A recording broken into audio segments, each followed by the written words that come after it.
Permanent licence बनता है उसके लिए क्या रिक्वायरमेंट है, क्या करना होगा, क्योंकि लोगों की कोशिश यही होती है कि टेस्ट ना देना पड़े और हमें लाइसेंस भी मिल जाए। अच्छा, एक तो डीआईजी साहब और सीटीओ साहब की तरफ से हमें इंस्ट्रक्शंस हैं कि जो मोटर बाइक्स के लाइसेंस हैं वो आप उसी वक्त लर्नर बनाएं और उसी वक्त अपना पक्का लाइसेंस बना सकते हैं।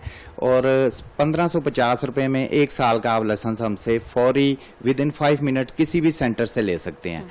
और अगर आप कार का बनाना चाहते हैं या एलटीवी या इससे ऊपर जाना चाहते हैं, फिर आपको पहले लर्नर बनाना होगा। 42 डेज का ट्रायल है जो मोटर व्हीकल ऑर्डिनेंस 1965 जो कि अब तरमीम होके 2026 हो गया है, उसके तहत आपको 42 डेज वेट करना पड़ेगा। 42 डेज के बाद आप कंप्यूटर पे आके अपना टेस्ट देंगे। टेस्ट देने के बाद आप ट्रायल में अगर पास कर जाते हैं तो उसी वक्त आपको वो जारी कर दिया जाएगा। आप जायज़ कैश से अपनी फ़ीस जमा करवाएं और ऑनलाइन लाइसेंस ले लें। अब तो हमने वो पेपरलेस वर्किंग कर दी है, आपको स्पीडी वर्किंग जारी है हमारी।